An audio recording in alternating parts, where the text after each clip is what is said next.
sorry. So it's 7:05 and we're ready to start whenever you are. Commissioner Dillard, Here. Commissioner Gathua, Here.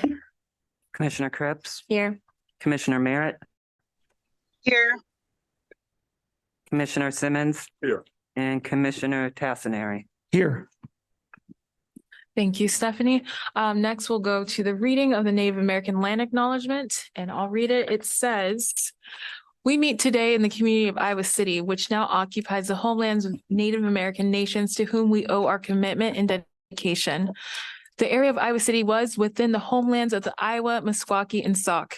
And because history is complex and time goes far back beyond memory, we also acknowledge the ancient connections of many other indigenous peoples here. The history of broken treaties and forced removal that dispossess indigenous peoples of their homelands was and is an act of colonization and genocide that we cannot erase. We implore the Iowa City community to commit to understanding and addressing these injustices as we work toward equity, restoration, and reparations." Okay, and now I'm going to move on to approval of meeting minutes from August 4th, 24th, September 7th, and September 14th. So is there a motion to approve? So moved. Is there a second? Second. It's been properly moved and seconded. Any discussion?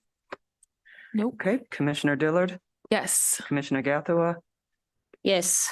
Commissioner Cripps, Yes. Commissioner Merritt, Yes. Commissioner Simmons, Yes. and Commissioner Tassinari. Yes. Motion carries 6-0. Thank you. Next, we'll move on to public comment of items not on the agenda. First, we'll move to anyone online. Is there anyone online that would like to comment on anything not on the agenda? Otherwise, we'll move forward to anyone in the room, which will, okay. Hi, I just want to remind you that what you were sent today was 2 reports that I think will be really interesting. I don't know if you were able to see them. One was from the Coalition for Racial Justice from 2013. It was fact-finding and presentation. And then there was also from 2015, a report from the city. And Carrie Z. Norton, who comes a lot to our meetings via Zoom, and she's there tonight. It was her idea that might be useful. And I was able to contact someone who keeps their records and had that, and so send it on to you. So it was just meant to be useful food for thought, especially at this time before next week when you're working with Kearns and West about what do we want to do about fact finding. So just wanted to just hold that up. Thank you. Awesome. Does anyone else have any comments? Okay, next we're going to move on to agenda item number 5, which is strategic doing workshops follow-up. We will do public comments after we do this follow-up. Great, thank you. Vivek Rise, SD Planning. And I sent a very... Do you want the PowerPoint or the PDF? The PDF, yeah. I sent a PDF version of a presentation. So these are just some initial results. We wanted to give a recap and also kind of some next steps. So yeah, here we go. The Just a little bit. PDF was because we had some great photos. And so we wanted to also share that. So you can kind of scroll down. Sorry, Stephanie, I'm going to have to ask you to scroll down. You might actually be able to. Oh, really? Okay. Oh, right. Perfect. Yeah. Hopefully it looks. Yeah, I'll see how far it stretches. Okay, yeah, let's see. Here we go. Okay. Yeah, let me make this like bigger here. Okay, that's probably better. So yeah, we actually have hosted 3 strategic doing sessions. And I don't know why that one's coming up. That's not the first event. Man. The first event was held Thursday, September 14th. Many of you were there. And we had 22 participants, several commissioners, and even a city council member.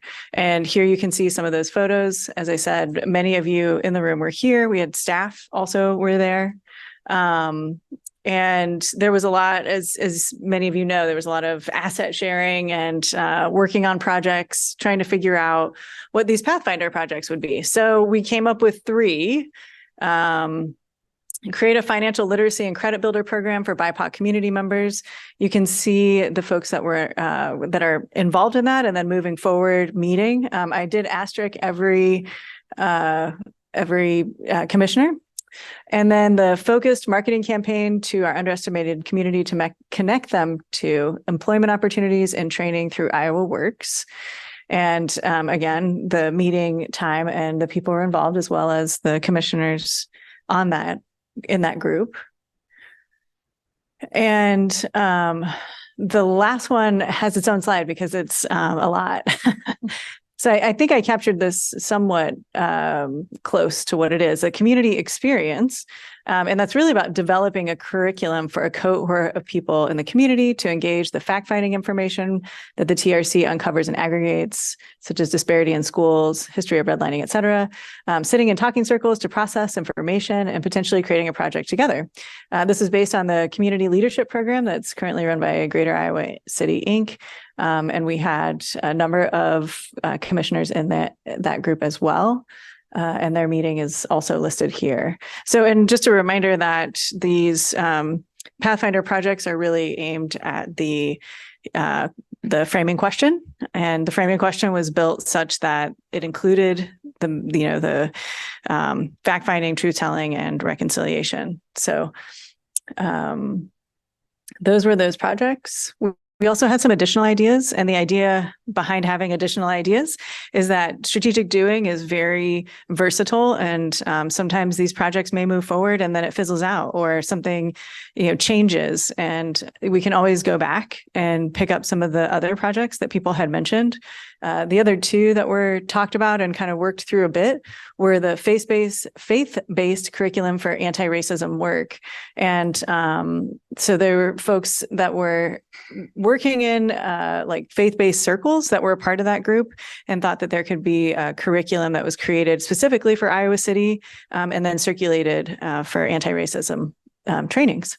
And then the African community space hosted at I-Corps Boxing, it was indicated that there just aren't a lot of spaces for the African community to come together and have space, and culturally appropriate spaces. There was also talk about how there's some of the issues in the school being related to violence, and that maybe something like I-Corps Boxing could provide something that was just a healthier outlet. So those things were talked about, and they are just kind of in the prairie, I guess, that we can go and pick up if we need to. So that was a very successful event. We had a lot of people really engaged, and I wanted to share some of the survey responses. I felt like I was part of something much bigger than myself. It was exciting to be around others who wanted to share resources, assets, time, and energy around truth and reconciliation within our community. There was also some suggestions. There were actually several. I just chose one, but it was so far the 3 projects are inclusive, but I suggest all workshop members discuss and vet them. I may have interests on issues in other groups and would even want to benefit from suggestions by participants in other teams.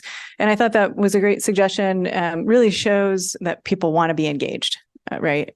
So that was great. And then I am excited we are moving forward and can tweak stuff along the way.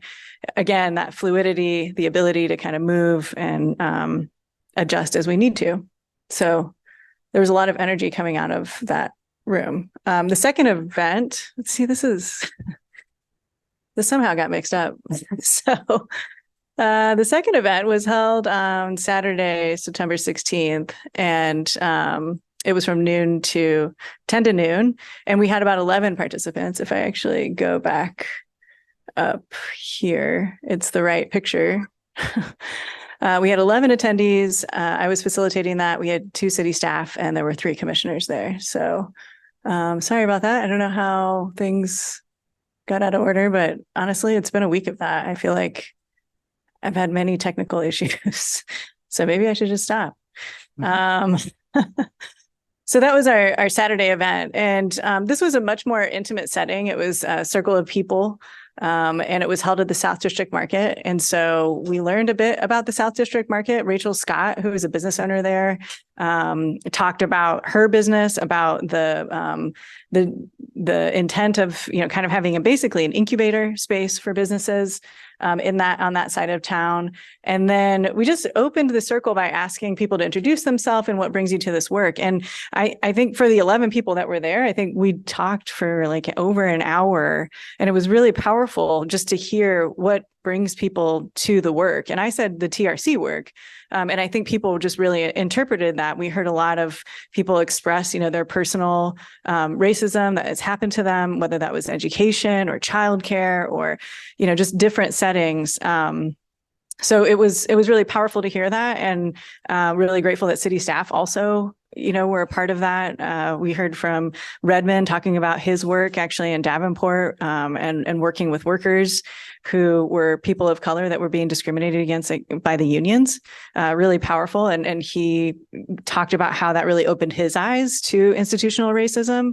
So there were certainly powerful things that happened there. We then kind of presented some of the information to what each projects were, and then we did have a few new people, so they expressed interest in wanting to join those groups. So I believe that will move forward.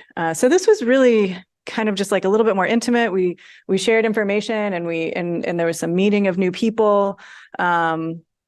And you can see there's Corey Johnson, really excited and energized about, Iowa Works and talking with folks about how to get involved there. And then there were food. And then an interesting thing happened where we were there at noon, and there were kind of, the framing question was up, and we had these, posters talking about these projects, and people were kind of just walking around getting lunch and sort of kind of interacting with those and asking questions, what is this about? What is going on? So it was kind of cool to have sort of that interaction happening. You can kind of see some people just walking in the door and being like, oh, what's going on here? I thought I was just going to get some coffee or something. But there is also something about some lessons learned that happened this Saturday. It's something that we need to discuss, that harm happened and how are we going to address it? So in this space, Roy Sam Porter owns a business, and the space, the area that we set up. So that's thing one, I guess I'll say. So Roy Sam Porter is there, and she has been actively working against the TRC, I think, since she left.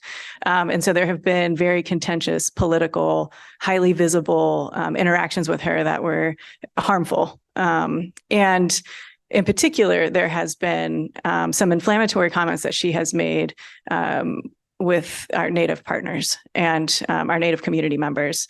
And so her presence there was, of course, very triggering. And I apologize for that. I think, as a facilitator, we try and create safer spaces. And I think that one way to mitigate that is to have transparency.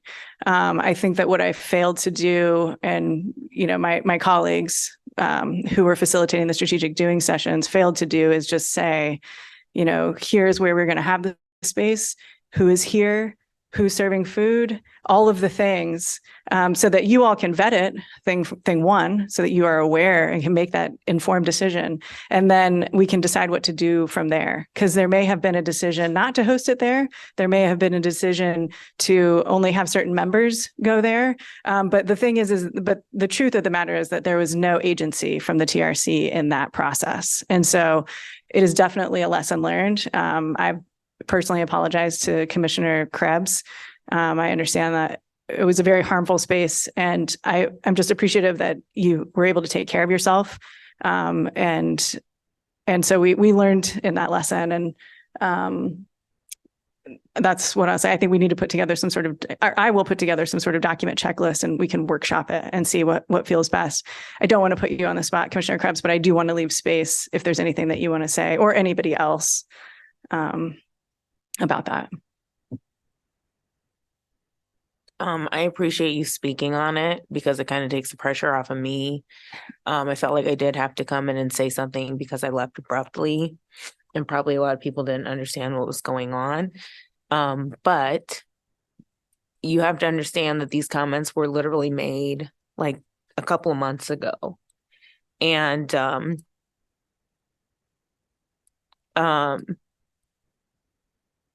it was during I spoke on it, the tier, or one of our meetings. It was during a presentation of a proclamation for our murdered and missing Indigenous relatives. So it wasn't just attack like on me or an attack on somebody. It was literally during a proclamation acceptance for murdered and missing Indigenous relatives. And you have to understand, we are finding tens, maybe it'll be hundreds of thousands of children around these boarding schools now. Okay. So this is a sensitive thing. I didn't want to be the next newspaper article surrounding the TRC. So I chose to leave that day. That was the best thing that I could do. I didn't want to interrupt, and I really didn't understand what was going on, to be honest. I didn't know if maybe an olive branch had been extended. You know what I mean? I didn't really know. So I left out of respect for the TRC and the history. So I appreciate you speaking on that. So I didn't have to explain myself. Oh, you don't have to explain. I wanted to just give you space to speak and tell your truth about it. I bring it up because they can all of it's true, right? Like there can be like a space where people felt comfortable because it was in a space of people of color and businesses. And there can also be some real harm that we were in a space with one person in particular, who is a person of color, so, I bring that up because it's complicated and complex. We can't mitigate it all the time, but this is definitely a place where I think we can shed some light on and create just a little bit more process up front to at least try and mitigate as much as we possibly can, because the last thing I want to do is take agency away from the TRC. And so it was a big lesson for myself and for, the other strategic doers. And I know Annie was also there, but, I also want to say that as people felt like welcoming, kind of look at what I was saying. All of these things are true. We held that space in multiple ways, and but we can do better. So thank you. Can I add on to please. that? Because I was there. Yeah. It was difficult to sit. Like I said, it was really great that there is a space for BIPOC people, but at the same time for African Americans, for Black people. So that, and I just knew of it that day. And I did make these same remarks. But at the same time, it was also hard to sit in that space, because the last time I had been in the same space with that supervisor. It was in the space when we were having the facilitator be passed by the council. Yeah. And the supervisor, the words were not good. Yeah. The tone, I'm glad it was turned positive by one of the attendees of the participants by calling it energy. But so I was taken back to that point at that time, and I had to deal. So yeah, as you said, going forward, we never said this is going to be an easy process. Sure. And all of us, with whatever energies we have, our city is ours. So as we continue moving forward, yeah, it's there, but it's not easy. Being prepared and not just finding yourself there. Absolutely. And at least being aware that that maybe, and also, I also told myself, it's something I also have to remember, that these kind of things will happen, and what does one do with it? Yeah. And both Commissioner Krebs and I dealt, each of us we were 3 commissioners, And dealt with it in our own ways. Yeah. yeah, absolutely. You know, that's why I've titled this like harm happened, and harm happens. It really matters. How do we address it? And so I definitely wanted to address it. And I'm happy to continue having conversations specifically about that day or any of the details about that. Yeah. So learning lesson. Yeah. My apologies. From here, it's a hard pivot, but I will attempt to do so. We did have a third event that was in Spanish. And can I go back? Yeah, to that absolutely. event? Sorry, I didn't mean to move away too quickly. Yeah, for me, the other lesson we want to take from there as we prepare, just being clear on what is happening at the event. Yeah. Because had I known it was going to be a repeat of Thursday, Mm-hmm. and this is just for me, Sure. the different thing was, of course, those other lessons learned and that situation and learning about the space. The new thing I took from there is the additional 2 people to the groups. But if I had known, I wouldn't have put aside another event because I'd already gone through it on Thursday. Right. Yeah. But so as being kind of knowing more, because I was expecting more. I see. Yeah. Yeah, but the more that I got was that there were these 2 new people. One of them, I sent her your way. So the other was a repeat for me. Yeah. Yeah. So Yeah, being aware of that. It's hard when there's like new processes, like explaining what strategic doing is before you go through it. It's hard to explain. And then to say like, and then we're just going to have the same pathfinders, but add people to it. It's a little bit harder to explain that, but I apologize that didn't come through. I thought we had explained that, but we can always do a better job being clear on that. Yeah. And now we know about strategic doing. So I can just start from that baseline. Yeah, but thank you. It's a good reminder to be clear, have clarity. So the third event was entirely in Spanish, and that was held last night, and this slide is actually correct, from 5 to 9. And there were, at the time, I thought there were 10 attendees, but really there was 11 that ended up showing up. And I'm not sure if Marlene is on here. Are those the only folks? I guess I have the remote. Quick question about that, V. Yeah. Were we told that when that date was going to happen? Because I don't remember learning when that was going to happen. Oh, I thought we had them listed. Like the Spanish date? Yeah. Okay. But I apologize if that also did not come through. Yeah, because I can say, I mean, I remember us talking about that, but I never had that show up anywhere as a We just- reminder or something that event on that time. So That's not helpful. We just stop share real quick just so I can see. Paola is on here. And so I apologize that we didn't get that information to you.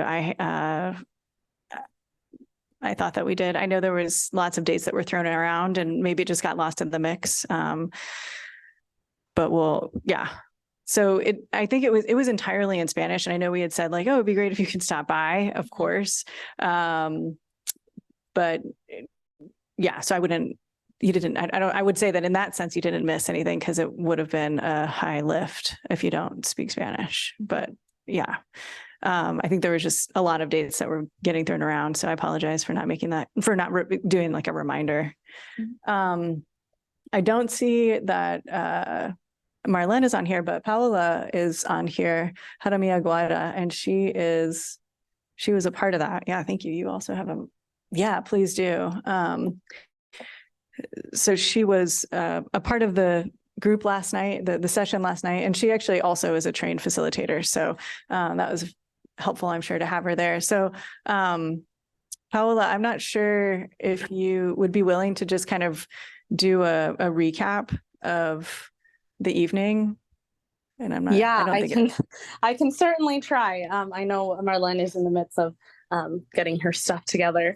My name's Paula Jaramillo Guajara. I was an attendee yesterday evening, as V mentioned. I did go through strategic doing practitioner learning and preparing not super long ago, but last night we had some really fantastic conversations. The entire night was in Spanish, and I think one of the really big highlights that we had was it was a great opportunity for us to create space and community for ourselves.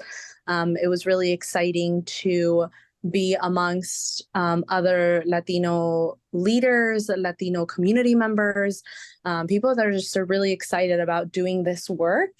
And so that was definitely a highlight. We went through the strategic doing process, took up the whole amount of time, and came out with two really big ideas or groups. One project that was brought up was really doing a lot of learning around wage theft, and using that as an opportunity to have community members learn about wage theft, what that means, what that looks like, how you can help, but also as an opportunity to engage with local business owners in helping, just create stronger ties and better bridges when it comes to specifically our underestimated populations, when they're business owners, but also, as they work in our communities as well. So we had one group that was very excited about that and working towards that. And then another group was really, really excited and working towards an idea of a cultural center.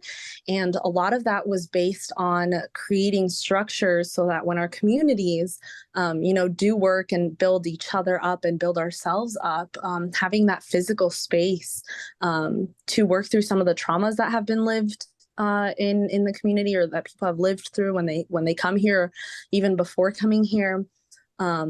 Opportunities for growth, both personal, to empower our communities to, learn their rights, know about what's available, things like that, mental health support.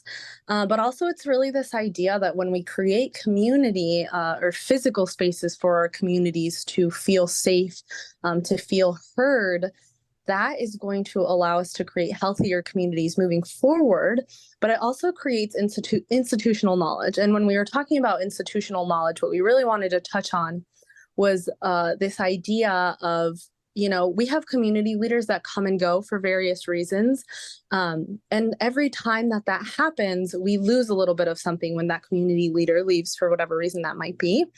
And so how can we create a structure so that our communities, when they do that work, they can continue to grow and evolve and not have to start from zero anytime, someone moves away or someone departs from us for whatever reason, in so many ways. But we really, really got excited about this idea of finding a physical space where our communities can explore their own cultures, can explore each other's cultures, and really come together and promote our communities to grow. So we had some really great feedback. Again, it was a great networking opportunity for us to be able to hear each other, meet each other, work side by side.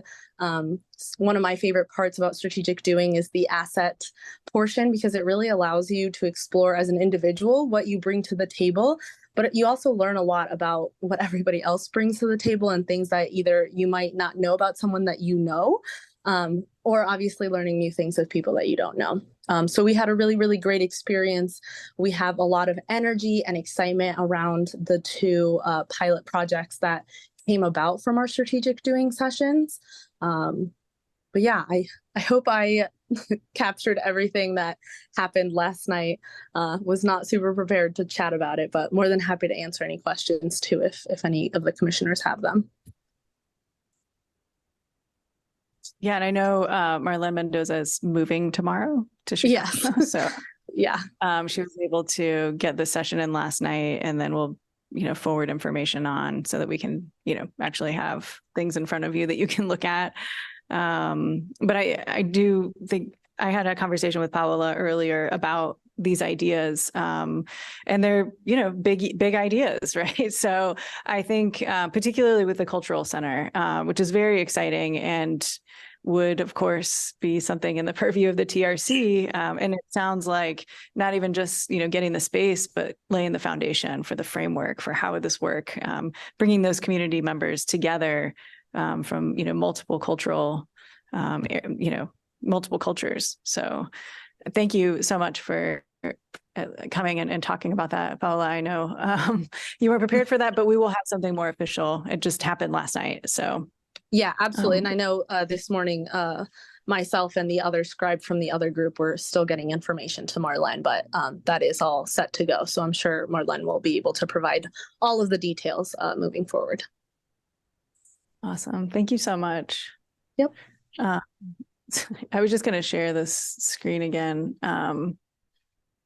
So I can kind of show some next steps.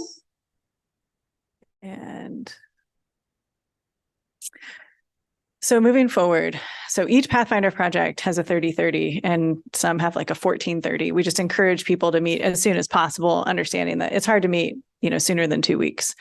And what they do is then, kind of flush things out a little bit more, learning how to work together. And then they will kind of report back. And so there were several commission members on various Pathfinder projects. So I think we would just ask, somebody to report back on the status. In terms of the Spanish ones, I've asked Marlene to just identify like who we should be in contact with. I'm sure Paola will be one of them. But then for, the other Pathfinder, who will that be? So that we can get reports also and assist in any way that we can. I also just want to give a huge shout out to staff who made so much of this possible. Just really invaluable to have access to space and resources. And so just super grateful and that you were there and attending and that we got pens, that there was some swag to give out. Really just appreciate everything that you all did and continue to do. And with that, I can really just answer any questions. That is kind of the snapshot. We will certainly include more in our, report that we're going to be giving kind of towards the end. But happy to answer any questions. I have a question. So I know that you just said that the Spanish speaking groups will be reporting back to us, but I feel a huge disconnect. So I'm wondering how we can be more connected to them. If there's a way we can even have all the participants come visit us in some form or capacity, just because I just feel like we don't want them to feel like they're alone agents, I guess. Sure. Yeah. I wonder if we could, think of maybe some other ways to where instead of them coming before like a formal commission, maybe there's some sort of opportunity to host something a little bit more. I would be willing to go to them. Yeah, I'm right, not exactly. Spanish speaking, but I would be very happy to do whatever. Sure. Have Yeah. translator on my phone. We can make it work. Same. Yeah. I'll definitely, I'll ask Marlene how we could make that happen and see if Paola will help maybe organize something and come back with some ideas. Mm-hmm. And we have precedents in TRC. We've had groups that speak different languages, but we work together. We've had Arabic speakers. We worked on the ICCSD incident with the people speaking different languages, even when they were going to the board and when they were coming to us, we worked together. And also we worked with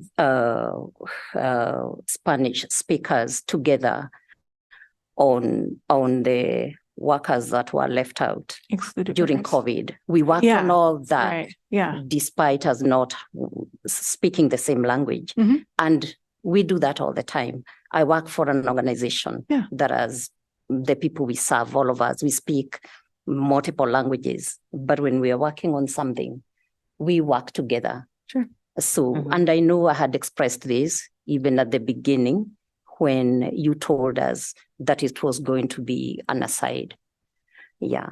So, because, Commissioner Dillard, you're talking of disconnect and them being there, but I'm also feeling us being here. Mhm. Mhm. So, Sure. yeah. Yeah, no, that's great feedback. Yeah, I will see if there's a way to, make those connections stronger. Mhm. Yeah, we'll come back with some ideas. And just another thing, just speaking on that, since I'm not saying we need to do this now, but I do really feel eventually there should be some more strategic sessions to engage more communities, find a way to mix it up so that there isn't just like, one community, unless that's what is being asked. That maybe that's a recommendation later, but I feel that there was great projects that came out of this and we could do more.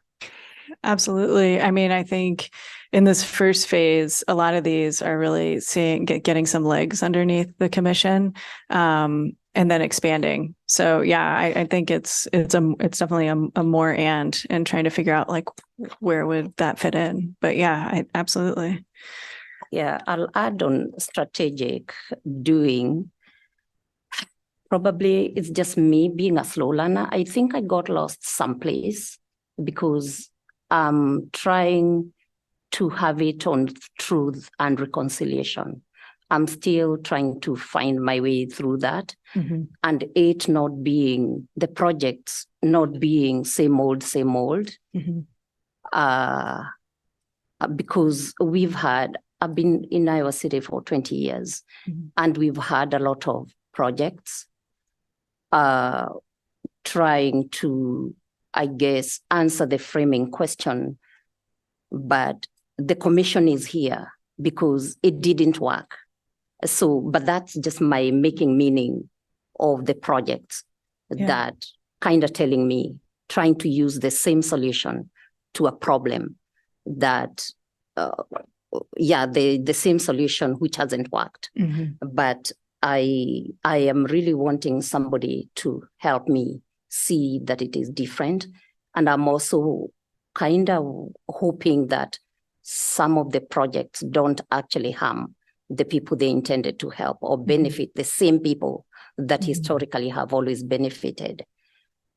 So I'm trying to see, is it fitting in truth-telling, in fact-finding? It's looking, okay, no, it's not fitting there. Reconciliation, maybe, but then again, I sit back, I'm like, I'm not comfortable sitting in reconciliation when I'm not done with fact-finding. So I'm struggling with that. And what you can see, or what I saw in myself, is struggling even to really physically trying to go into the groups and trying to see where am I as far as where the projects, the Pathfinder projects, as far as truth and reconciliation is concerned, and is the cart coming before the horse. So that is where I am with all these and trying to, to fit in. And for now, I've kind of put myself back because I moved to what I'm calling Lawrence Group from my original group, which was the third move. And now, let me find myself first as far as truth and reconciliation is concerned and where it's fitting. Yeah. I really appreciate those comments. I think that, the strategic doing is really, it's a process, right? So we had the framing question, and in that is truth-telling, fact-finding, and reconciliation. There's also a nod to historic racism, oppression, and genocide. And so with that, there's almost like this, how can we remove barriers, which I think is why we see things like the credit, I'm blanking on the one that Commissioner Tassinari is a part of. The financial. Yeah, the financial literacy one, I think, is a good example where you have, so certainly something that's needed. I mean, right? Like it's definitely kind of trying to erase or get at some of the racism that prevents people from having better credit or understanding financial literacy, right? And that was a part of the framing question. Because we didn't want to lose that. We didn't want to lose that element of like historic racism, oppression, and genocide. but that's, I think, why you see some of these in there. And I guess, and this actually came up amongst our facilitator group, because we're always trying to look at it through the mandate, right? Like, are we giving you the thing to help with the mandate?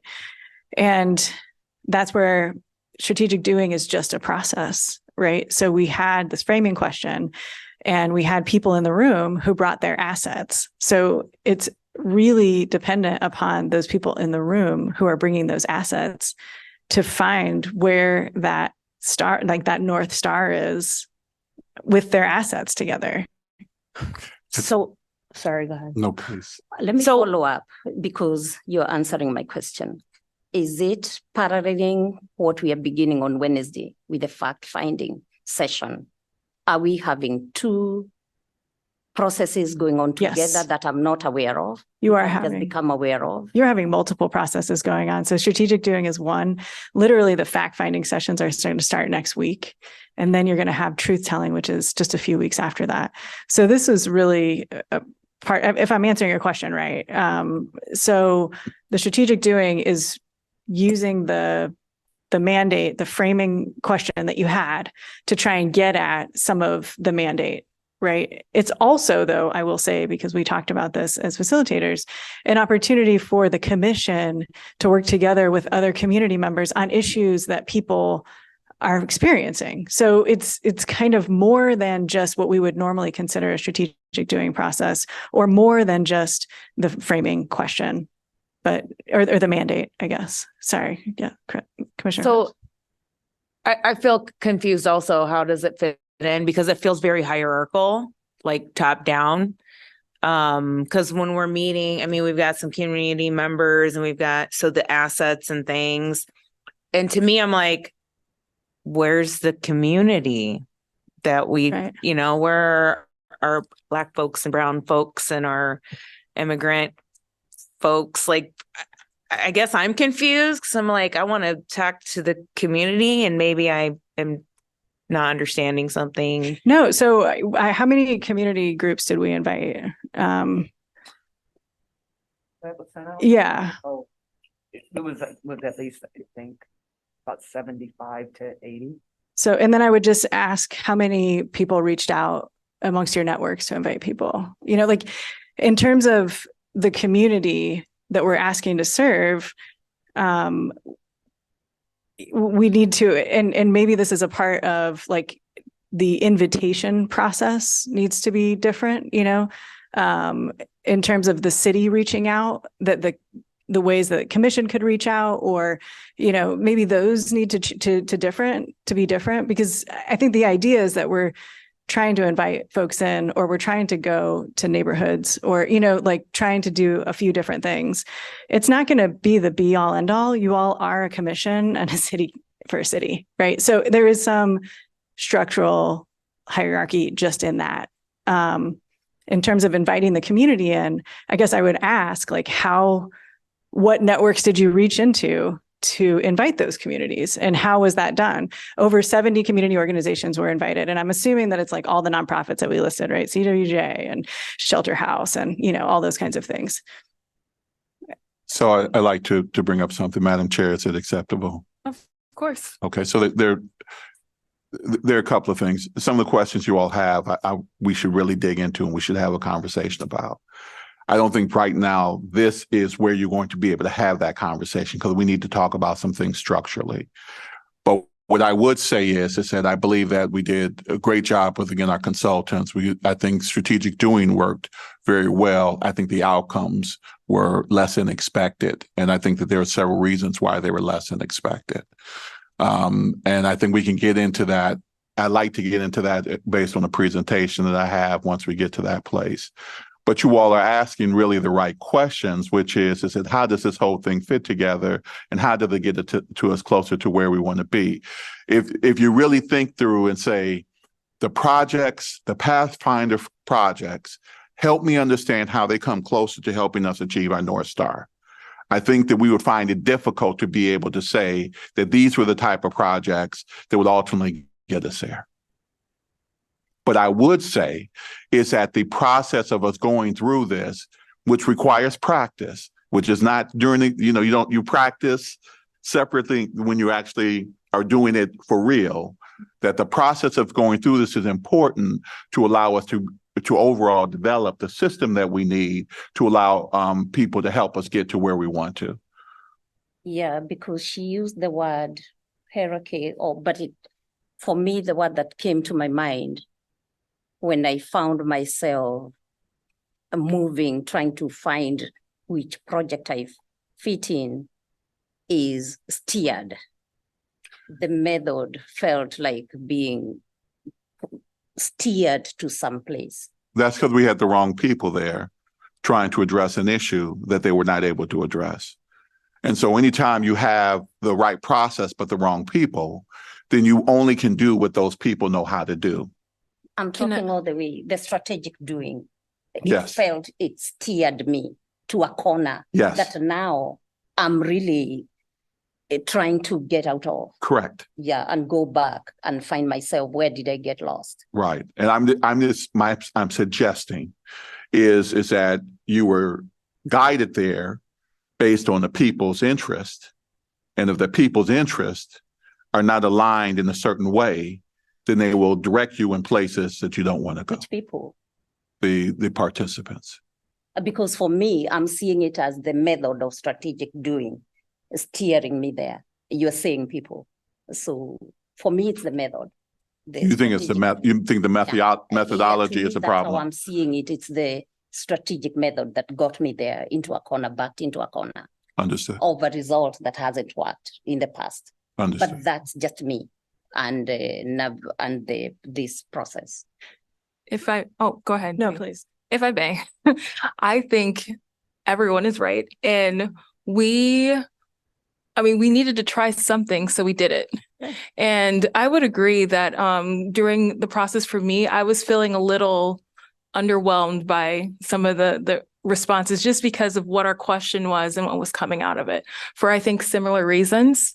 I will say biasly, I do love my project idea that people chose, but that doesn't mean I'm right.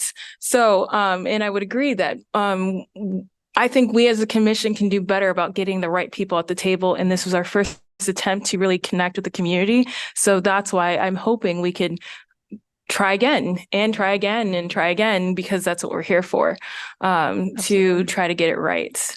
So. And I think I have a slightly different perspective on it, I guess, maybe because I'm a little naive, but I thought it worked rather well. And I had but maybe my bar was set too low. I don't know, but I was really looking for something that a small group of people could come together on that had a modicum of a chance of success. Yeah. That's what we really wanted, to have some success stories. So even if they were a baby step towards the ultimate goal, if it was a baby step that was successful and a network was created and relationships were established and there was some quantitative results at the end which we could document success, I was feeling good about that. Yeah. So I really appreciate everybody's comments. And I just want to say, strategic doing is one practice, right? It is one methodology. And I appreciate that everybody was willing to try it and experience it and do other things, more things. I know I've had conversations with commissioners where there's real deep structural change that we want in our hearts. Strategic doing will not get us there. And it will not get us there on its own, right?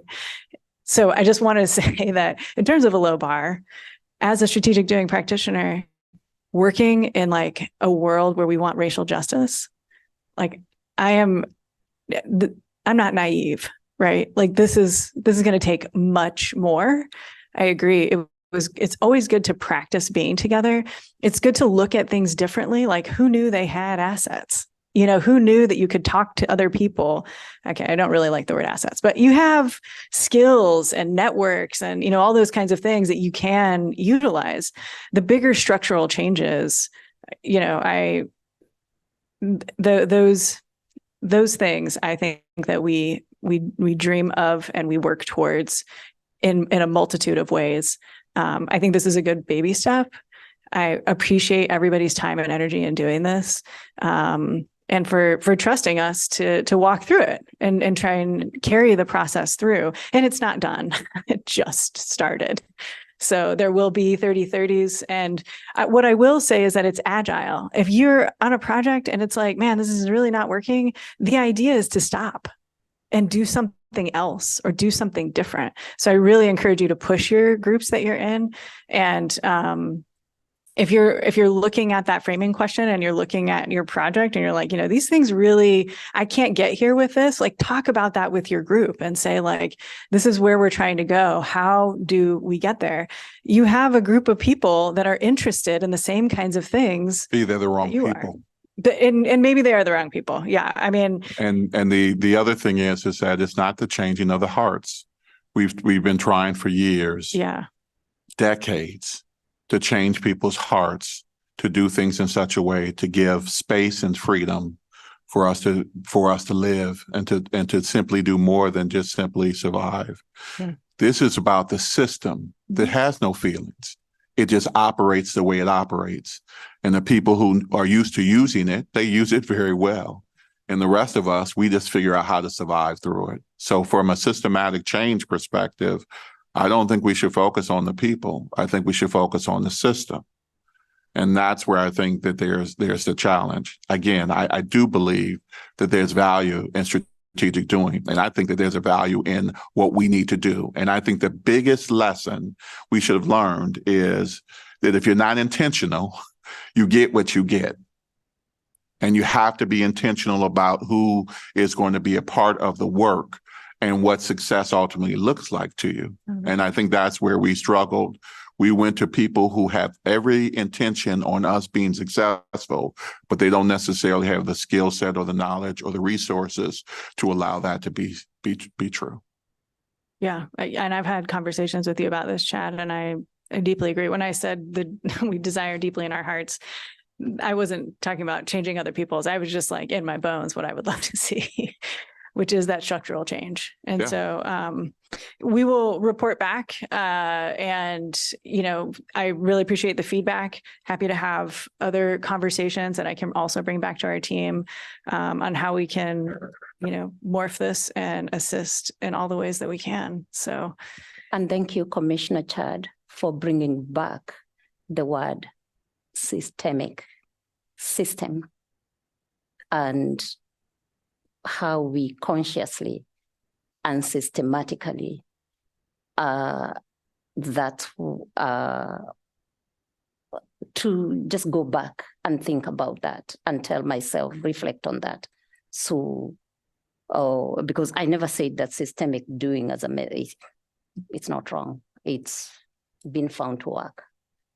It just for me, yeah. So thank you for bringing it back to the system and addressing the system, where that is what the TRC is about, addressing the system consciously, intentionally, and systematically. Ambitious, but it has been done. We have learned that. That is why it's in Iowa City. Thank you. Happy to answer any questions or take notes for any other comments. Thank you so much, B. Yeah. Thanks. Do we have any further discussion on this topic as commissioners? Thoughts? If not, I'm going to move on to the next agenda item, but first open up for public comment. If there's anyone online that would like to comment on a strategic doing workshop follow-up, please raise your hand. Anyone else in the room that would like to comment on this topic? Okay, next we're going to move on to city budgets. I'm not sure who that is. That is me. Is that you? Okay. That is me, but we can go ahead and skip that for now.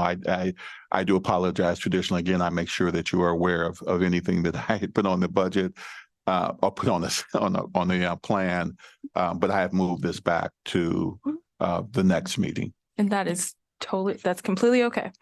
Thank you, Commissioner. We're going to move on to number 7, which I do know is for you. It is for me. I really appreciate the time, and I thank you all for for us being able to speak our truth and being able to move forward. I have been going through the process of meeting with each of you. I still have a couple of more of fellow commissioners to meet.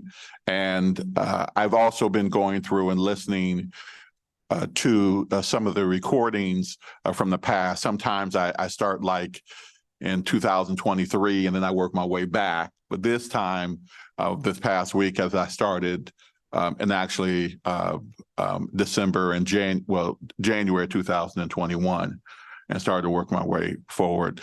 And so there were a couple of things I'd just like to make just a brief statement on, and then I'll explain to you some of the things that I put together. It is very difficult when you consistently go through trauma, and consistently there's something that clicks about that brings the trauma back, that makes it very difficult for one to be able to move forward until you get to the point of addressing the trauma, at least getting it to a level that it does not trigger or prevent you from doing the work that in essence that you need to do. And it is very clear that anyone who has experienced some of the things that much of our community has experienced, and specifically those who are Black and Brown have experienced, that it is very difficult to constantly see things come up. And when it constantly comes up, try to figure out how on one end do I deal with my emotions, but on the other end, try to deal with how to resolve the issue. Specifically, when you're trying to resolve the issue and you're not even quite sure that the people that you need to work with to resolve the issue want to actually resolve the issue. And so I say that because I just want to acknowledge that I understand that things have gone longer than expected than what the city council put in place. But the one thing that I hope that they do understand is that we have to figure out how to heal ourselves to the point where we're able to get to a place of coming up with recommendations to address the issues. The second thing is that if you go through 400, 500 years of experiences, then you still have to take time to figure out how you're going to get closer to the place that you want to be, which means that there was no way that this was going to be resolved within a year or two. I think that this will probably take us centuries in essence to be able to resolve, but this is something that if we start now, that we can in essence put ourselves and our communities in better shape to be able to thrive. And the advantage of Iowa City being able to thrive, which means it will continue to grow, it will continue to prosper, the University of Iowa will continue to prosper, and more people will find Iowa City and the surrounding area as an attractive place to live, grow, and to be at peace with themselves, and bring in a family in such a way that that they grow up with not having some of the trauma that some of us and some of our parents have had to go through. Now, saying all of that, I believe that a lot of the things and a lot of the work that's been done has been done, in my opinion, it's been good because it's been practiced. We will never be able to tell people what they should do or how they should address issues unless we try it ourselves and we actually push some of the limits.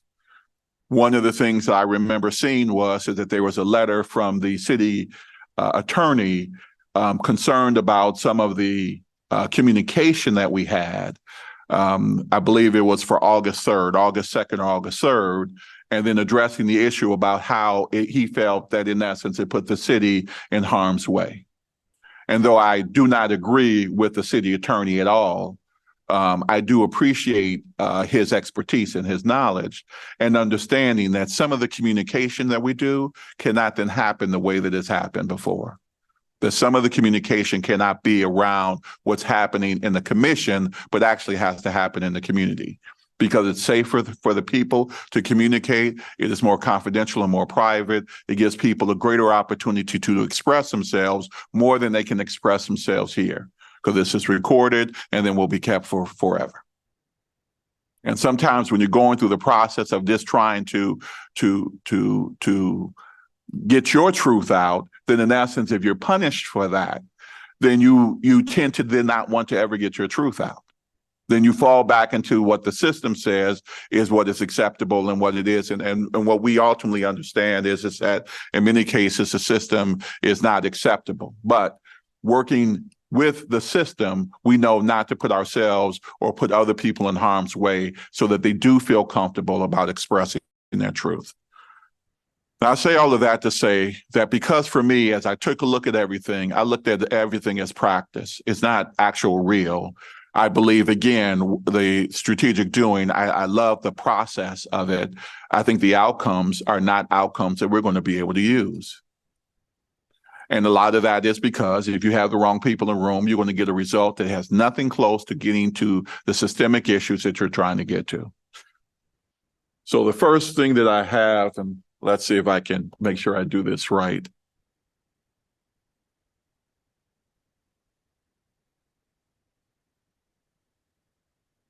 You have to go to the corner.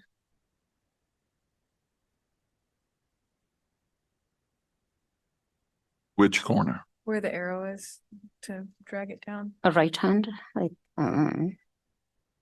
This corner? Oh, you could push that. You could push that. All right. Thank you. Mhm. Technology, I love it. So what my feeling is that as a commission, one of the things that we do have to come to terms with is that we have to come to terms with traditionally how we want this to work. In essence, what system do we want to use to allow people to be able to express themselves in a safe manner, but allow us to get to some of the issues that we actually need to get to? What I'm saying is that there are certain things that are important. The fact finding is important, but the fact finding that even is going to start with, I think next week, the fact finding, it's going to take around 3 to 6 months to be able to get done. Now, there's some additional information. Annie gave us some information that in essence we can use and make sure that they have, and some things that we need to think of, but it takes a period of time to gather the type of information from a fact-finding perspective that's going to be needed, that's going to be in essence of value to us, even if it's just to determine what projects or what areas we actually want to work on. I call them topics. So whether it's topic A, B, C, D, whatever it is, and I'll talk a little bit more about that, that's something that the fact-finding is going to help us. And then around that type of information, then we need to then have some of the truth telling, which is going to say, based on what there was gathered, is this information really real? Or is it just something that's in my head? Is it something that's just about me, right, versus my community? Because if it's simply about me, then maybe that's not something we should talk about.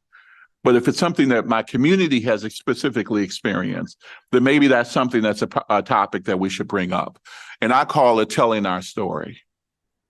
We have to figure out, again, how do we effectively tell the story about what our experiences are here and how the data supports the experiences that we're saying that we're having. In essence, we're going to prove to you, not only through our words, but also through the data, that this is where our concerns are. Here's where, in essence, the problems are. Here's where the challenge is. And it's specific one, we've identified this specific area as our problem. Then the next level is that we want to work with organizations that have that area or people that are interested in that given area. If they're interested in the area, then they're going to be committed to helping us try to resolve things. They're going to create just as much conflict. We're going to have people that are going to be very radical. We're going to have people that are going to be very passive. We're going to have passive aggressive individuals, but we're ultimately going to have the type of people that are going to bring us to a closer place of saying, from these organizations, based on the experiences that they have, here's where they see ultimately the problem is, and they're willing to work with us to come up with solutions to be able to address the issue. Then strategic doing then comes in because we've identified, in essence, a group that we're going to work with. We've identified the problem. And when we come up with our North Star, it's for the topic. It's not in general. It's specific. What is it that we're looking for that specific topic? And then, go ahead. Can I ask a question? You can. When you say specific topic, like if we're talking about housing, then we come up with a North Star for that. Bingo. Okay. So if it's housing or if it is education, we come up with a North Star. Okay. And we don't have to say that we're going to use the system that's already in place. We're going to say this is how we're going to address by developing a system to address a specific issue, whatever it is. But that would be the perfect example. Then we just develop an action plan. And then from there, we're going to take a look at results, and we're going to review kind of this topic A based on what some of the things have come out. And we're also going to monitor what we believe is working for us and what is not. So we're going to be able to measure what success is, and we should be able to tell the city council, this is where we are, this is where we want to be, and this is what we're doing to get there, and this is what we need you, city council, to help us do. Now, you can tell us that you're down with us and you're going to help us, or you can tell us you're not. Whatever it is, whatever the truth is, then we just ask you to tell us the truth, and that we understand where you're at and we understand where we're at. And then we'll continue to go through the process as we talk about Pathfinders. We'll continue to go through the process of identifying what is working, what isn't. If we figured out something that's working and we put it in place, great, then let's move on to the next thing. But we continue down that path. So that means that you'll have several topics that'll come up. We determine what those topics are. We'll have the facts to be able to support those given topics, and we should be able to tell stories about every given area that we want to actually work on. We can tell the story. This is the story. This is what we feel. This is what your system is saying. This is what the report says. And here's what the people are feeling about this. We know that this is not a one-off. This is about everyone.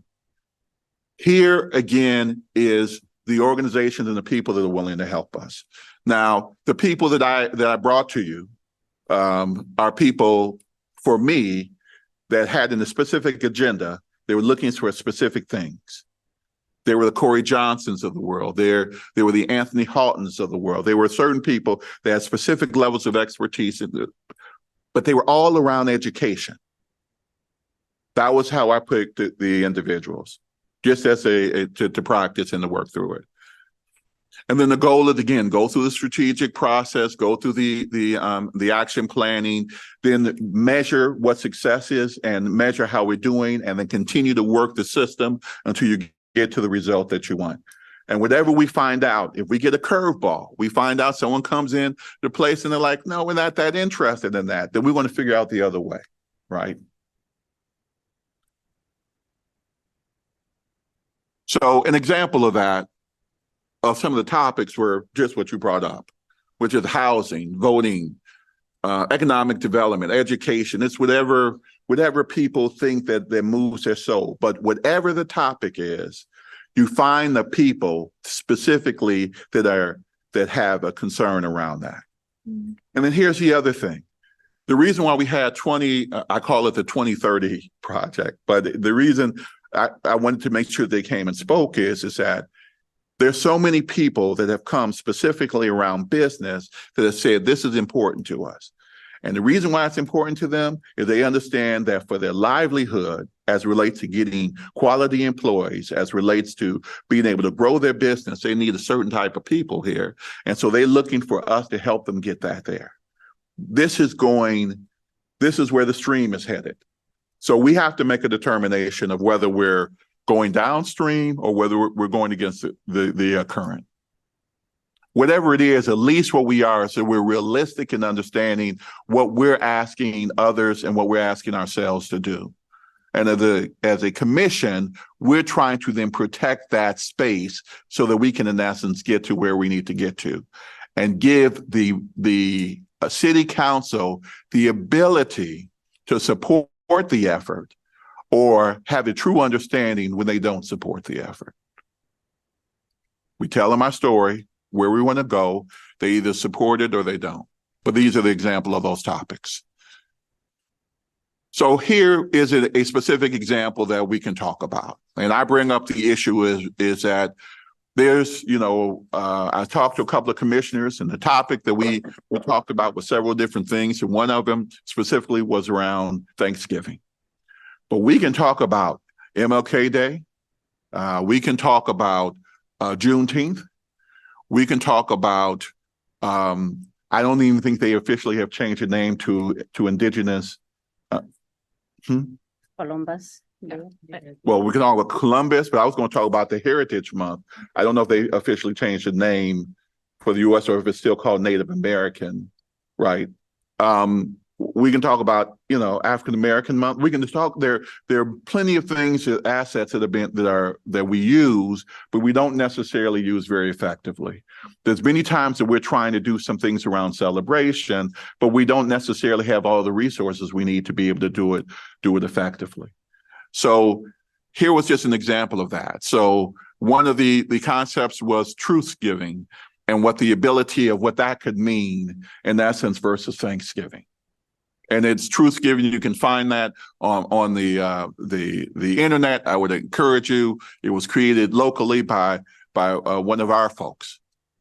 But the concept is that now how do we take something like this and how do we make it bigger than life? How do we tell our story in such a way that everyone gets a chance to hear the story that may be different than the story that we share in Thanksgiving? Unfortunately, I would even tell you, I don't even think we share the wrong story in Thanksgiving. I think we use Thanksgiving, to get to Black Friday. So now it's either about football or it's about shopping. But at least what it used to be about, which was incorrect, at least we have the ability to talk and to tell a story about what does it mean for us truly to be in this space, and what does it mean for our American history to be in essence accurate. And we pull people together that are interested. We have an organization that helps us shape that. We don't have to do it within our commission, and we figure out what are the resources that we need to do to be able to make that happen. Now, we have to there's some truths we have to really think through. We don't want to be the Human Rights Commission. So how do we make sure that we're not the Human Rights Commission? But how do we make sure that when we do find some topics that are important, that we can refer it to them and that they will continue to support the efforts and the work that we're trying to do? Because what we're really trying to do is we're not really trying to correct the wrongs of individuals. We're really trying to correct and improve or destroy and recreate the system, to make the system so that it's beneficial for everyone. So what my hope is that we have to then start thinking about how do we get from where we are to where we want to be. And it is my belief that we need a permanent commission in essence to be able to do that. That permanent commission should start in July. It should be funded in such a way that in essence makes sense. It should have the players, whether they're currently existing or new ones, that in essence allows us to do the work. What I've done is I have tried to not narrow it, make it to say that this is I have a very narrow solution. I'm trying to make it very broad so that we can then claim it, we can own it, and then we can make it to whatever we want. We need to learn from the experiences that we have. Again, when we talk about fact finding, what they're really going to look for us is that what is it that's important to you? What type of information do you need? And this is the type of thing we need to tell them is that we need enough data to prove that this thing that we believe is so. We need you to show us within the system that it is so, or prove to us that it is not. So when we fight the good fight, we have the support that we need with the data that says that this is the issue and this is the battle that we should fight. And if it isn't, then we need to deal with that and then figure out how do we move forward from there. We need to focus on, what it is, from a communication perspective. We need to encourage them to know that you cannot expect work like this to be done in a year or 2 or 3 or 4. If it takes around 500 years to get here, then you need to give us space to be able to get this done. But once we get this done, and it's about the journey and not about the destination, every year will get better for Iowa City and will make us prosper even greater.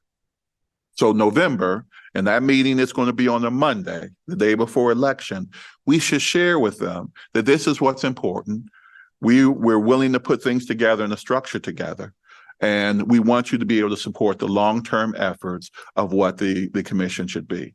Now, I will tell you this. I don't know if TRC as a term is going to be something that we should continue to use. Traditionally, our terms are used against us. And I think there was something we have to really think about, because we want to fight the system. We don't want to fight people and the issues around the term. We need to gain and develop support about the new charter that we come up with, and make sure that everyone will support that and put that in and be willing to approve that. We also need to finalize what the overall process is. So the experiences and the things that we're having, we need to start putting the puzzle together to make sure we feel comfortable that it's going to get us to whatever the end result is, and feel comfortable that it is a starting point for our permanent commission. It's not an ending point for them. And they should have the freedom to be able to get us to a better place every day that they try.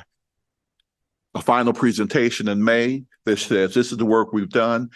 This is what we put together. This is in essence what's going to be beneficial for you. This is what's going to make things work better for you. And here's how you can get the community involved in making this the best place to live, for us to thrive, not just simply survive. And then allow the new commission to be able to, again, regardless of whether it's the same people or not, allow the new commission to then focus on doing that work. This is what I believe will get us to a better place. And it's just a framework that my hope is that you see that will allow us to have the type of discussions we need to have, but also make sure that the people that are really trying to engage with us and really want to have these discussions, that we're not putting them in harm's way. This is at least a 20-year project for us to show, substantial change. But I think that they'll be able to see change year after year based on what we put in place. And I think our community will see that even more than the city council. So that's why I say, the work that has been done has been great work, but it's practice. It's not game time. It's not, it's not structured in essence to give us the true result. I believe that the Pathfinder projects that are put in place should be carefully looked at and really evaluated whether they're the best investment of our time or even the consultant's time. I think we have to be honest with the people, and we have to tell them directionally what we're doing and why we're doing it. But I think we do have to make sure that we're doing things in such a way that we can always be ourselves accountable for the time, talent. We've been meeting twice a month since December 2020. So it needs to be a good investment of our time and our talent. And it also needs to be a very good investment of the treasurer of the city. That's my plea to you is that I think that there's a possibility for us to achieve something that very few people have been able to achieve, but do it in such a way that we can actually get real results. And I'm open to any questions that you may have. So I just want, I really appreciate this. I think you've done a great job of laying all this out. And based on the last few things you said, the only thing that concerns me, given the history, is the timing for the number 2 next step. In terms of when we present to the city council, or a presentation made in November, is that the right moment to say we need a permanent commission, or is it better in May? So the challenge is that budgeting starts, as you remember one meeting, budgeting starts, it'll start in November-ish, and then it'll end in around February or March. So if you do something in May, then you have a commission that really has no teeth. So you have to do the balance of getting the council mind wrapped around that there will be a full ask, and then you have to then start working with the city leadership, the staff, about what the resource is going to be needed in essence to be able to achieve that. If there's a $200 million budget, then there has to be, they have to be accountable for the budget. But if we really want to achieve what we're trying to achieve, we have to make sure that they have the resources we need. I completely agree with that. The only question I have is about what you lead with and what you hint at and what you get agreements for. And I just was it gives me pause to think about the history of the commission and who's on the city council and the nature of the budgeting process, that in that meeting to lead with that. That's the only thing I'm thinking. Well, I think that the goal is to assist our chair in having the tools that she needs to feel comfortable in leading in such a way that allows us to be able to move forward. Uh-huh. So that's what I would tell you. And I'd also say I wish that we had more than a month and a half to do this. Right. And it's the only reason why you're getting the presentation now. Yeah. Because after I gathered more information, Right. then the goal is how do we then move forward? Now, I will speak my reality as well. Mhm. If they're not that serious, then I'm not that serious about working with them. Okay. I mean, they put, and I'd be more than willing to tell them this, they put the commission in a very awkward situation. Yep. They put the design of eeny, meeny, miny, mo, pick the people that you know, Mhm. which are not necessarily the right people to be running the commission at the very beginning. That created situations that even our commissioners now are saying, that were in essence, not necessarily in the best of light. Well, that was the responsibility of the city council. They did that. Yeah. And so we're just simply saying, out of this, give us some grace, but understand based on the work that you can come out of this better than when you started. Right. But you're absolutely right. They could come and say, you all have not met our needs, and we don't know if we should continue to invest the time. But I think it says in a lot about where they're at. Yeah. Okay.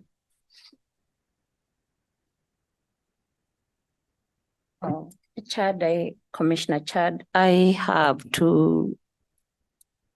One is a question and the other one is a comment on the subject of permanency. It has come up and we've sort of put it as part of the final recommendations that was before. And also we never really, because we've gone through training, I did, on TRCs, and I am trying to remember whether there is any that remained permanent as TRC or just to do the around the world and not, yeah.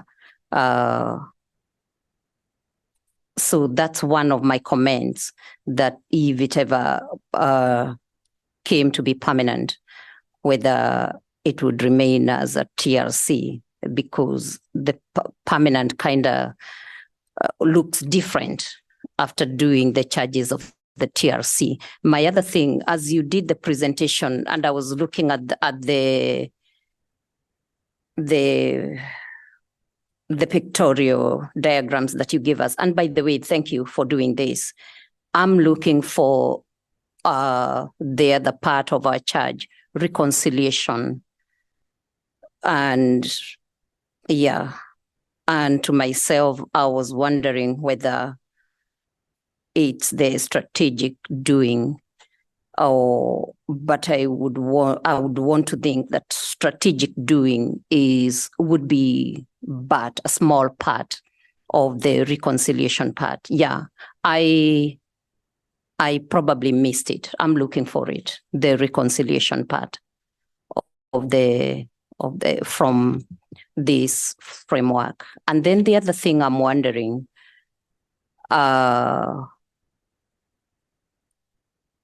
since the facilitator work is going on, this goes along, is this now our part of going along with the facilitator? Yeah, because the facilitator work has started with us. So I'm trying to look at this framework and wondering whether putting it together, trying to put it together with the facilitator work. So I would say from the facilitator work is that what the facilitators have been asking is they've been asking us to give them guidance. And a part of what we've been doing in some cases is saying, hey, listen, you all know best. We'll follow your lead. I'm telling you, in my feeling, we don't follow their lead. We tell them what we need. And then they then have to then do that. The work that they're doing is good, like I said, but the structure of the work is where where you're not going to get the outcomes that you're looking for. So I believe that everything around the pieces that have been done and that will be done are pieces that we need. I think the order that they're being done in are not necessarily the right order, but what I'm asking is for us to go through the experiences and then make a determination of what order we believe that they should go in. So that's going to answer your last question, I hope, is that I'm hoping that we will then look at that and then we will come back and say, because I don't want them to, you brought up several good points about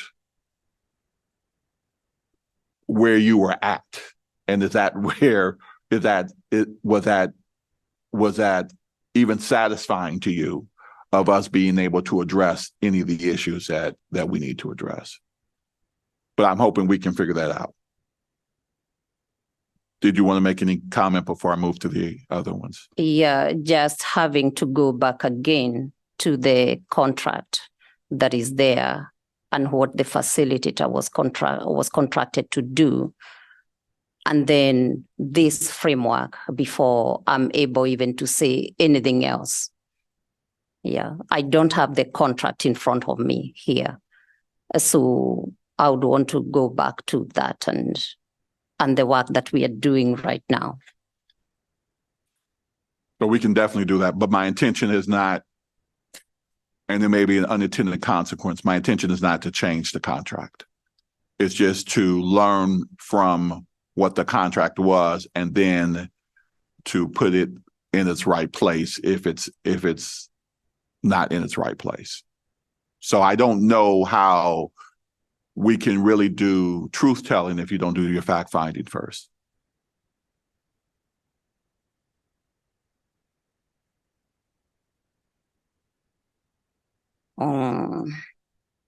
As an example, I don't know if housing is an issue if the data doesn't support that housing is an issue. It may be an issue individually, but if it is an issue, then somehow I want some document to say this is a problem.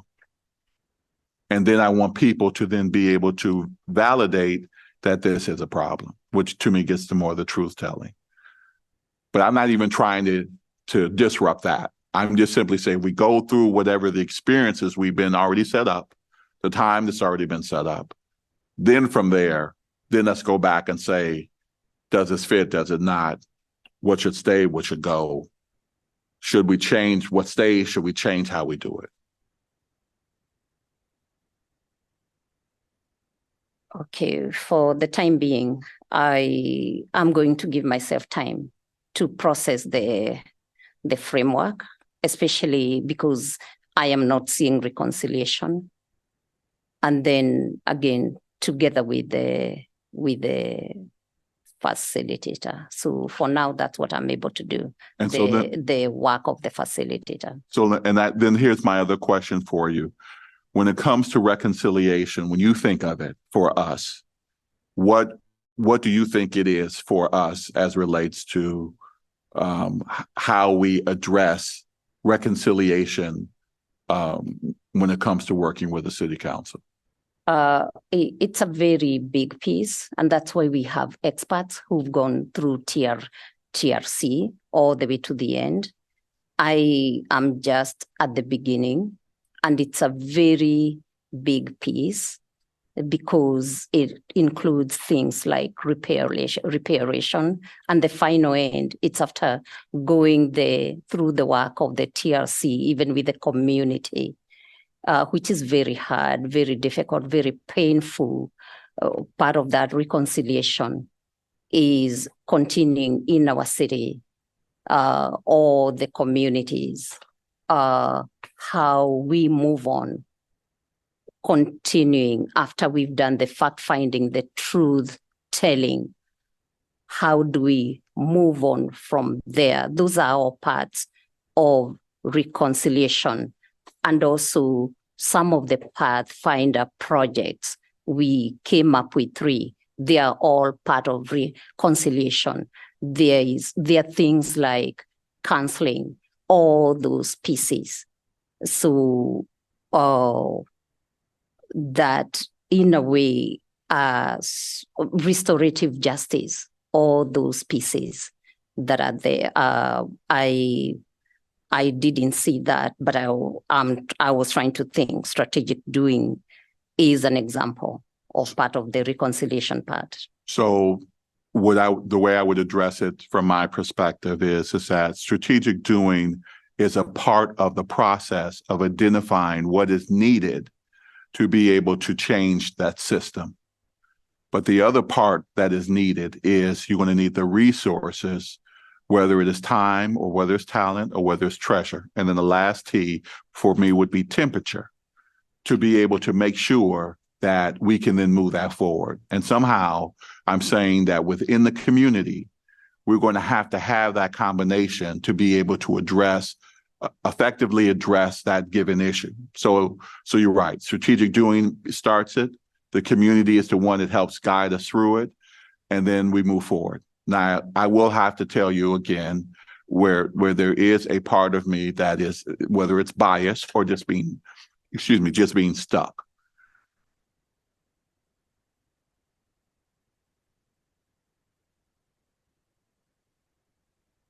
The type of things that people have traditionally been not willing to do has proven to me through my experience that true reconciliation with other individuals is not as possible as I would like it to be. You're right.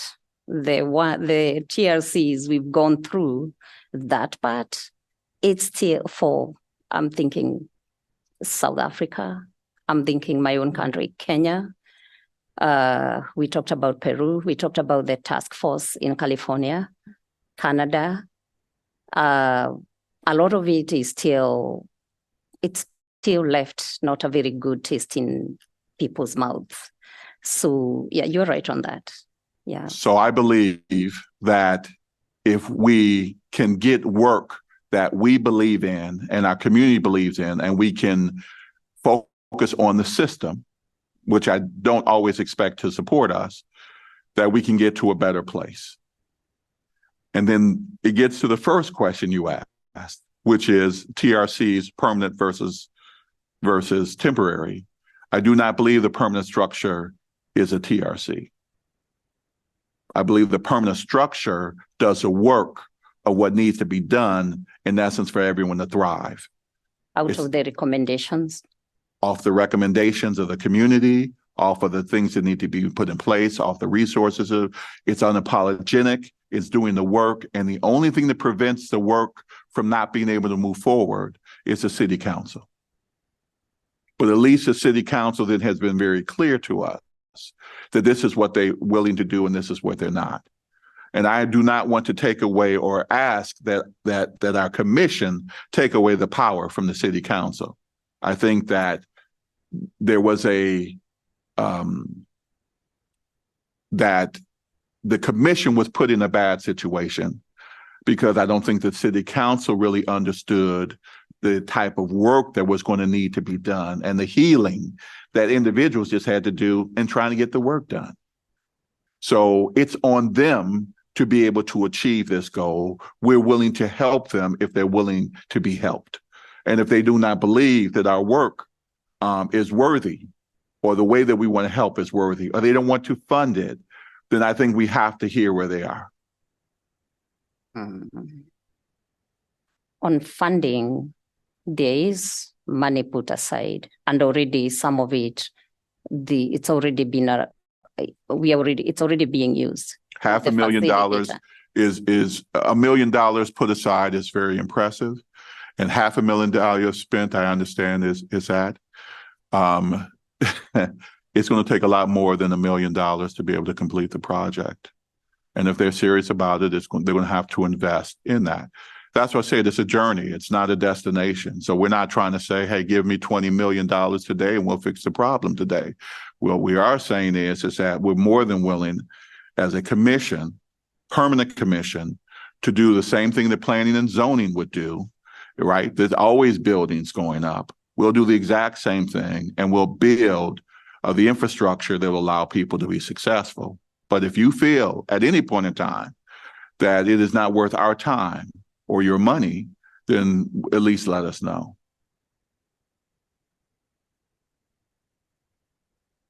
Okay, now the processing of now the facilitator with the framework you put down. Yeah. Yeah, my hope is, sorry, Chair. I mean, I'm waiting for you to finish. Oh. That will be my last comment. It's not even really a question. It's Sure. on me and looking at what is in place for the facilitator. And you're right now calling it yours, and thank you for doing it. I appreciate the questions. I and thank you very much for the dialogue. Yeah, and for giving me a moment to reflect. I just appreciate you being you. I think that you are perfect in every way, and I look forward to you continually to bring things to light. It is uncomfortable in some cases. It always produces something better, and I'm personally into something better. Yes, and our communities and ourselves, or whatever we are doing, that's the intention of making it better. Chair, I'm done. Okay. All right, I will interrupt this discussion just to invite a facilitator to give some inputs. Yeah, first of all, thank you all for such a fantastic conversation, and thank you, Chad, for this this pathway. I just wanted to speak on the facilitators part of things. The way that we envision the work was to be agile. We actually never intended to tell you what to do. We intended to empower you to find your own path, and that is in the proposal. So the proposal is written that in November we will say, like, it literally is called a pause, because we knew we would be practicing. We didn't know what it would look like. And that's made the city very uncomfortable when it comes to contracting, let me tell you. It's very difficult to contract this kind of work. And so I appreciate that they continue to talk to us. But this proposal that you've put forth would tie in very well with what we have planned. Now, there's certain specific things that we are contracted to do. Of course, if you want to discuss what those are, we should talk about that. But our intention was never to steer you in a direction at all. It was really to educate, provide tools, explore content, the fact finding. These are trainings for you to do that. And I appreciate that it's kind of aligned with what we're trying to do. But I just wanted to say that I actually see very seamlessly an opportunity for the facilitators that you have currently to assist you in doing this. And so I just wanted to kind of alleviate some of that. I mean, we can get into the nitty gritty, but as you are having this conversation, that everything that you listed there are things that are in our contracts, and we never said we're going to do it this way. And that can be very frustrating from a city perspective, but we were very clear on, we are going to stop and reevaluate and see, are we on the right path? Are we on a better path, the best path that we can be on? So I think it really aligns. It's perfect timing, quite frankly. I look forward to helping support the presentation in November.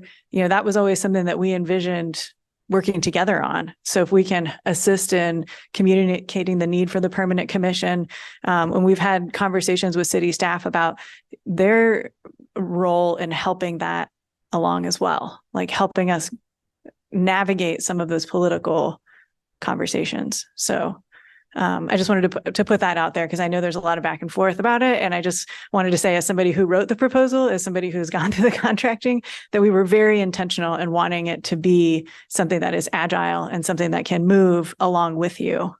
And we can certainly have our full conversation. Thank you for the allowing me to speak. Thank you so much, V. Are there any other comments or thoughts? I think the only other thing is that, and the staff, I love to hear. They're phenomenal. I appreciate them. I know them both very well. I appreciate, and they add great value. We're dealing with a political situation. It's not with the staff. It's with the city council. They're in essence the group that we're trying to work with, and the staff will give us hints about things that we should think about, but we're trying to work through that. The consultants are there to help us, but politically, we're in a situation of trying to address the issue with the city council. So I don't want us to think that we can get to the city council through the staff. We should appreciate them for being here and for all that they do, but we have to deal with the city council because they're the ones. They're running for office. They're the ones that are going to be put in place. They're the ones that are going to make the determinations. We ask for money. We can make sure that it fits within the budget, but if they don't support it, they're the ones. And even from our power, the value of what they can bring to us in changing the system is significant. So. Well, I want to thank you so much for putting this together. Me personally, I really love this framework. It almost feels like the work plan that we've been asked to put together on our end. I think I'll have more questions later, but I'm wondering, because I am concerned about the November, whatever date it is, and just the fact that we will get pushback. And so it's not just that first date, it's how many times can we go back until the end of our contract or whatever. But maybe to get to prove that we should become a permanent, we should choose one of the topics and make that our project, with the hope that we would get to all the other ones. I really appreciate this simple but very powerful graphic, because that's the disconnect I've been trying to figure out in my head. Everything is so big, and you're right. We were coming at it from a general perspective. I do think we might need a general umbrella, but then this is the framework to piece it out. So yes, I'm excited to see how we can work together, all of us, to move this together. So thank you for putting this together and that energy that you've been bringing. Well, I just want you to know that, again, sometimes it is, when you're in it, it's hard to see it. And that's what I was sensing, is that it's hard to see the work because of the way we're doing it, but that the pieces did make sense to me. I think we are finally in the moment. We've spent the last year trying to just get to the thing. And so now we are ready for the next level of, instead of just carrying this idea, to actually implementing it. So thank you for moving us closer to that. Yeah, I would love to talk more about this as we keep going, about what it looks like and the differences from Truth Reconciliation Commission. I'd love for all of commissioners, it doesn't just have to be me or Lauren, to engage more with our facilitators. I'd love to invite you. Hopefully facilitators are okay with that, to come to, all of us can't be there, but come to some of the other meetings to just engage with, especially this idea, Chad, and everyone else, to, make this more of a group effort. So that's my 2 cents. I wanted to add one. I wanted to put in sort of a plug for the existing Pathfinder projects, because even if they weren't the perfect people in the room, if any one of those projects in the next month and a half has some legs, that only helps us. Even if it isn't the perfect project, even if it only moves the needle a fraction of an inch, if it's something that can be pointed to, if it's something that can be touted as a beginning success story, then I think it's important. And so I'm really hopeful that at least one of the 5, takes off in the next month and a half. Thank you again. Any other discussion? Otherwise, I'll move on to the next topic. Okay, we'll move to public comment on this agenda item. Is there anyone online that would like to comment on this? Please raise your hand. Anyone in the room that'd like to comment on this? Okay, if not, we're going to move on to fact-finding session. And I believe Laurel is online to just give us a brief update. Hey, good Welcome. eve- Hi, thank you for having me. I will keep it short. I know you've had a lot of rich conversation already this evening and it is late. So I'm just here to transmit some just nuts and bolts kind of details. So we have our plan for this coming Wednesday evening from 5 to 9 p.m. And please forgive me for recapping anything that people are already aware of, but just to go through the few nuts and bolts. So we're going to be facilitating a dialogue among the commissioners about how you all want your fact-finding portfolio to look, what people have been discussing already a lot this evening, the topics that you would like to focus on, sources of information that the commission finds useful, authoritative, valuable, that can point Larry and me to, and we will seek them out and then bring them back to the commission to evaluate. These would be sources of information that would illuminate racial injustice and discrimination. And in order to ground that conversation, we'll be providing background information about how other TRCs have gone about their work. But mainly the conversation will just be supporting you all in forming a consensus and agreement on the direction for how the fact-finding process should be carried out. And in terms of feedback and input, that is 365 days a year. What I mean to say is it starts right now. So if anybody has any suggestions about how we should structure next week's meeting, we welcome any and all of those suggestions right now, or via email or by phone. I'm happy to provide my cell phone number to anyone who might not have it. And text message is fine, whatever works best for people. And we anticipate a very interactive session that includes the use of sticky notes and stickers to help us unearth and uplift everyone's ideas and find where people agree, where are those areas of consensus. And this is a repeat of something that I think a lot of people have spoken to this evening, especially most recently V. But as facilitators, we see ourselves as process guides. So we are just trying to help ask the right questions that will allow the commission, you all, to make the decision. So the facilitators, and certainly Kearns and West in the fact-finding effort, we are not responsible for making decisions. We are not seeking to make decisions. We just want to prompt the conversation that will give you all the tools to choose the path that you are most passionate about. And we will not, take any sides of any commissioner, but of course, just supporting inclusion and inclusive actions that meet the underlying interests of everyone involved. So thank you for the time. I hope that wasn't too much a repetition of what people are already aware of. If anybody has any questions right now, I'm happy to take them, or just pop back on mute and stay there. Thanks. Thank you so much, Laurel. Any questions? I have a question.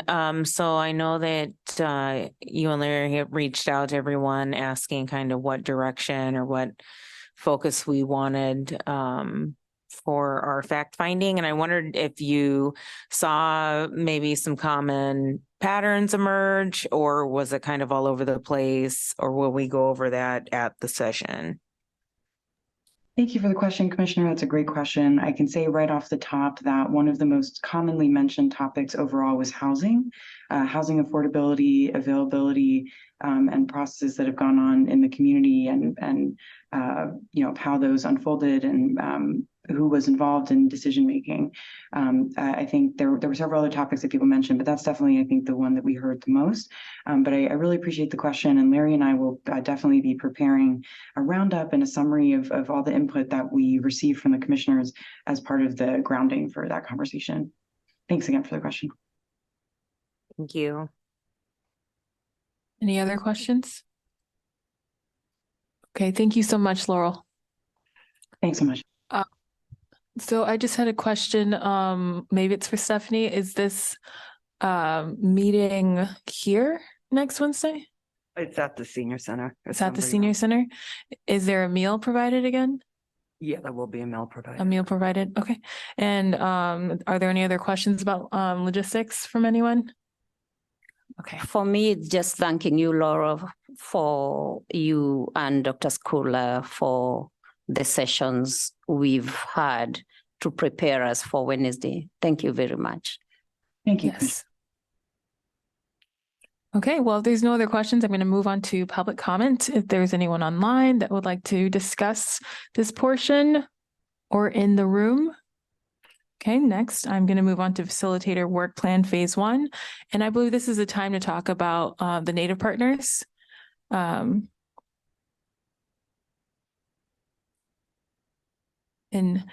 Annie, also, I know we had a conversation the other day and I think I was tired and confused. So I'm not responsible. I am responsible, but like I please disregard anything I said. Actually, you were helpful. And so I combined some questions and sent them out. You got them, all the Native partners and V&I, and Stephanie got them and she responded. Mhm. So hang on, and I'm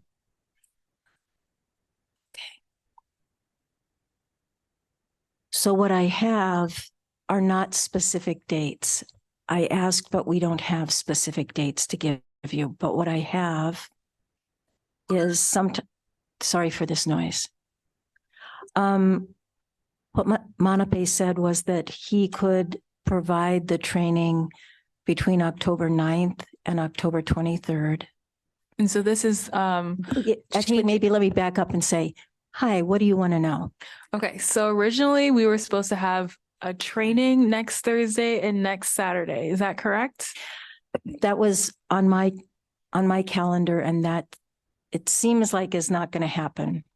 Is that not going to happen because of what I was saying confusingly the other day, or because of other reasons? Here's what happened.